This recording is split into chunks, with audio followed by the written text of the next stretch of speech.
Bankipur assembly by election result దేశానికి ఏం చెప్పింది? మనకి తెలిసిన ప్రశాంత్ కిషోర్ అక్కడ అనూహ్యంగా విజయం సాధించారు అని మాట్లాడుతున్నామా? కాదు కదా. దేశమంతా ఇప్పుడు జంజీ ఫీవర్ ఉంది. కేంద్రం మీద, మోడీ నాయకత్వం మీద జంజీ యుద్ధం ప్రకటించి పోరాటానికి దిగిన పరిస్థితుల్ని చూస్తా ఉన్నాం కదా. మరి ఇలాంటి సిచ్యువేషన్ లో ప్రశాంత్ కిషోర్ బంకీపూర్ లో గెలవటం, అది కూడా బీజేపీ జాతీయ అధ్యక్షుడు నితిన్ నబీన్ రాజీనామా చేసిన కాన్స్టిట్యున్సీ, అలాంటి చోట్ల గెలవడం దేనికి సంకేతం? బంకీపూర్ బీహార్ బై ఎలక్షన్ ఫలితం దేశానికి ఏం చెప్పింది? మాట్లాడుకోవాలంటే చాలా విషయాలు ఉన్నాయి, ఇన్సైట్స్ ఉన్నాయి. ఇందులో వన్ బై వన్ చూద్దాం, లేయర్ బై లేయర్ చూద్దాం. బీహార్ రాజకీయాన్నే కాదు, దేశ రాజకీయ చరిత్రలోనే ఇటీవల కాలంలో ఎందుకింత క్యూరియాసిటీ వచ్చింది, ఎందుకింత బజ్ ఇప్పుడు వైబ్రేషన్ గా మారుతా ఉంది అనే విషయాన్ని డీటెయిల్డ్ గా డిస్కస్ చేద్దాం. सत्ता को अहंकार हुआ है, धरती ने बदलने का काम किया जयप्रकाश नारायण। చూసారుగా ఆ కామెంట్? అధికారానికి అహంకారం పెరిగితే బీహార్ రంగంలోకి దిగుతుంది అంటున్నారు కదా. ఒకప్పుడు జయప్రకాష్ నారాయణ్ ఇందిరాగాంధీ అధికారానికి ఎదురొడ్డి నిలబడినట్టు ఇప్పుడు బీజేపీ జైత్రయాత్రకి ప్రశాంత్ కిషోర్ బ్రేక్ వేస్తారు అంటూ ఉన్నారు కదా. పైగా ప్రశాంత్ కిషోర్ బిహారీ నహీ పూరే భారత్ కే నేతా హై. చూశారు కదా, పీకే అంటే బీహార్ నాయకుడు కాదు ఇండియా నాయకుడు అంటూ ఉన్నారు కదా. ఇదంతా బాంకీపూర్ సంబరం. వీళ్ళంతా జనసురాజ్ పార్టీ కార్యకర్తలు. చూడండి, రౌండ్ తర్వాత రౌండ్ రీసౌండ్ అన్నట్టుగా Prashant Kishor lead from the beginning itself పెరుగుతూనే ఉంది. 20 రౌండ్లు దాటేసరికి దాదాపు 15,000కు పైగా మెజారిటీ వచ్చేసరికి గెలుపు ఖాయమైపోయింది.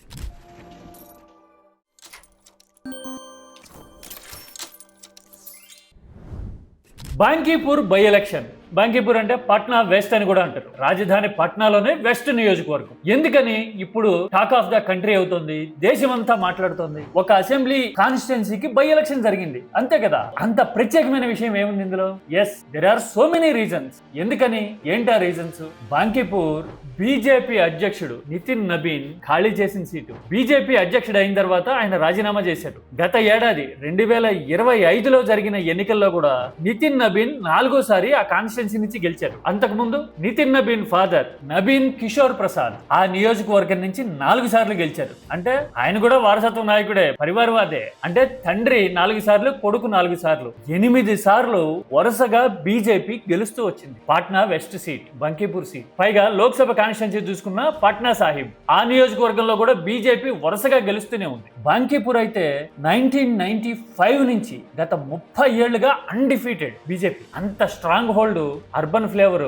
పైగా అసెంబ్లీ ఎన్నికలు మొన్ననే జరిగినాయి. పైగా బీహార్ లో ఇప్పుడున్నది జేడీయూ నాయకుడు కాదు, ముఖ్యమంత్రి సీట్ లో బీజేపీ నాయకుడే కదా. అన్నిటికీ మించి బీజేపీ జాతీయ అధ్యక్షుడు ఖాళీ చేస్తే జరిగిన ఉప ఎన్నిక కదా. మరి ఇన్ని స్పెషాలిటీస్, ప్రత్యేకతలు, అట్రిబ్యూట్ అనే సీట్ ఇది. తీరా చూడబోతే అక్కడ జనసురాజ్ పార్టీ గెలిచింది. అసెంబ్లీ ఎన్నికల్లో గల్లంతైపోయింది కదా జనసురాజ్ పార్టీ.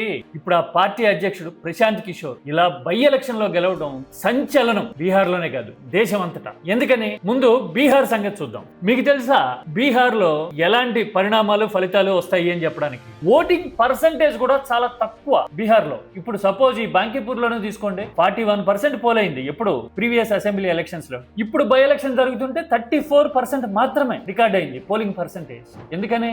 జనం ఓటేసేందుకు ఆసక్తి చూపించడం చాలా తక్కువ. పైగా ఎడ్యుకేటెడ్ పర్సనాలిటీస్ నిలబడితే గనక గెలిచే ఛాన్సెస్ దాదాపుగా లేవేమో అనిపించేంత డిస్కరేజింగ్ రాజకీయం నడుస్తున్న రాష్ట్రం బీహార్. మీకు 2 అసెంబ్లీ కాన్స్టిట్యున్సీస్ ఎక్స్పీరియన్సెస్ చెప్తా. 2025లో జరిగింది. ఒకటి కుంహార్ అనే నియోజకవర్గం. అక్కడ కేసీ సిన్హా అనే ఒక మ్యాథమెటిషియన్, వైస్ ఛాన్సలర్ గా రిటైర్ అయిన ఒక ప్రొఫెసర్ పోటీ చేశారు. అక్కడ ఎంటైర్ బీహార్ అసెంబ్లీ ఎలక్షన్స్ బరిలో ఉన్న క్యాండిడేట్స్ అందరిలోకి ఆయన most educated, most popular face. JSP, Jan Suraaj party, ఇదే పీకే పార్టీ టికెట్ ఇచ్చింది ఆయన. కానీ ఆయన ఓడిపోయారు. ఓడిపోవటం కాదు, 3rd ప్లేస్ లో ఉన్నట్టున్నాడు. At the same time contrast, quite opposite ఫలితం వచ్చి దేశవ్యాప్తంగా చర్చనీయమైన మరో నియోజకవర్గం అలీనగర్. అలీనగర్ లో మైథిలి ఠాగూర్ అనే ఒక సోషల్ ఇన్ఫ్లుయెన్సర్ కి, అంటే సోషల్ మీడియాలో పాపులర్ అయిన ఒక యువతికి బీజేపీ టికెట్ ఇచ్చింది. ఆమెకి గట్టిగా 25 సంవత్సరాలు అంతే. మైథిలి ఠాగూర్ ఆమె పేరు. ఆమె కీర్తనలు బాగా పాడతారు అని మెచ్చుకొని లోగడ ప్రధాని మోడీ కూడా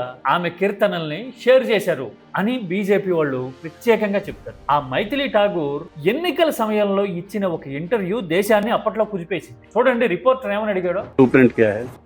మీ బ్లూ ప్రింట్ ఏంటి, గెలిస్తే గనక ఏం చేస్తారు, అసలు మీ ప్లాన్ ఆఫ్ యాక్షన్ ఏంటి అని అడిగాడు. ఆ బ్లూ ప్రింట్ అనే మాటకి ఆమె కన్ఫ్యూజ్ అయ్యి, ब्लू प्रिंट में आपको कैमरे पे अभी कैसे बताऊं, ये तो बहुत ही निजी चीज है. ఆ బ్లూ ప్రింట్ గురించి బహిరంగంగా ఎలా మాట్లాడతాం, అసలు ఇప్పుడు మాట్లాడాల్సిన విషయమైనా అది అన్నారు. ఆమె అనేసరికి సోషల్ మీడియాలో ఆమె తెగ ట్రెండ్ అయిపోయారు. ఎందుకు అంటే బ్లూ ప్రింట్ ని ఆమె బ్లూ చిత్రం అన్నట్టుగా అర్థం చేసుకున్నారు.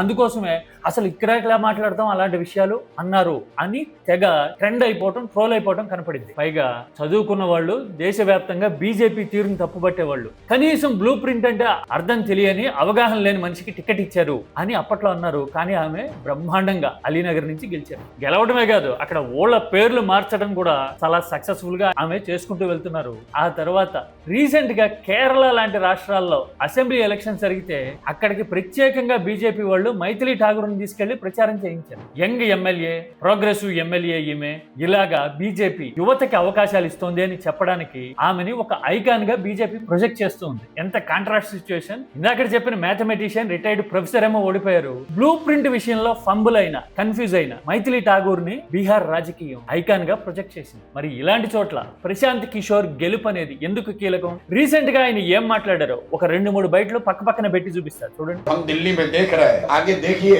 ये अभी शुरुआत है, ये रुकने वाला नहीं है। लेकिन वो ये नहीं बताना चाहता है कि वो 10वीं पास कब किया। बिहार के प्रकांड पढ़े लिखे विद्वान लोग हैं, वो तय कर लें। एक ऐसा भी दिन देखें जब हरियाणा पंजाब से बिहार में रोजी रोजगार करने आए, तब मानेंगे कि बिहार में विकास हुआ।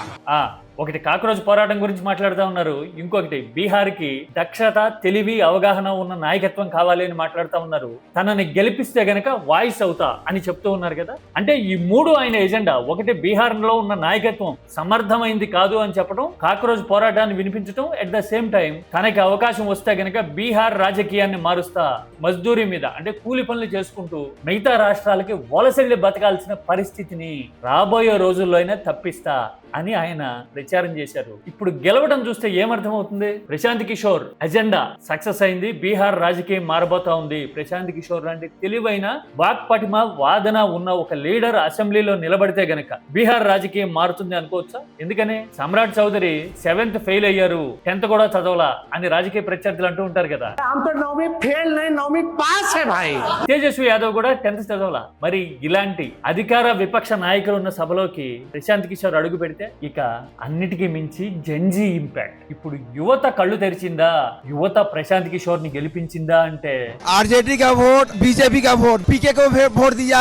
చూశారు కదా ఆ కార్యకర్త ఏమంటున్నాడో. అవును, అందుకోసమే ఆర్జేడీ, బీజేపీ ఓట్లు కూడా పీకేకి పడినాయని చెప్తూ ఉన్నాడు కదా ఆయన. మరి ఈ లెక్కను చూస్తే జెన్జీ ఇంపాక్ట్ అనేది బీహార్ లాంటి వెనకబడిన, చదువుకు అంతంత మాత్రం ప్రాధాన్యం ఉన్న, పోలింగ్ పర్సంటేజ్ అతి తక్కువ నమోదయ్యే రాష్ట్రంలోనే ఈ స్థాయిలో కనపడింది అంటే హిందీ బెల్ట్ లో చేంజ్ మొదలైంది అని అనుకోవచ్చా? ఇది జెన్జీ రివల్యూషన్ వల్లే వచ్చింది అని అనుకోవడం సమంజసమేనా? ఒక్క బై ఎలక్షన్ గురించి ఎందుకు ఇలా మాట్లాడుతున్నారా అంటే, బంకీపూర్ అనేది, పట్నా వెస్ట్ అనేది not just a by election. BJP జాతీయ అధ్యక్షుడు రాజీనామా చేసిన సీటుని ఆ పార్టీ కోల్పోయింది. సంచలనాత్మక రీతిలో పీకే లాంటి తెలివి ఉన్న, వ్యూహం ఉన్న నాయకుడు అసెంబ్లీలోకి ఎంటర్ అవుతా ఉన్నారు. బహుశా ఇది బీహార్ రాజకీయంలోనూ, దేశ రాజకీయ ఆలోచనల్లోనూ మలుపవుతుందా ఈ గెలుపు? అంటే మీరైతే ఏం చెప్తారు? కామెంట్ సబ్జెక్ట్ ఓరియంటెడ్ గా చేయండి. This is key talks.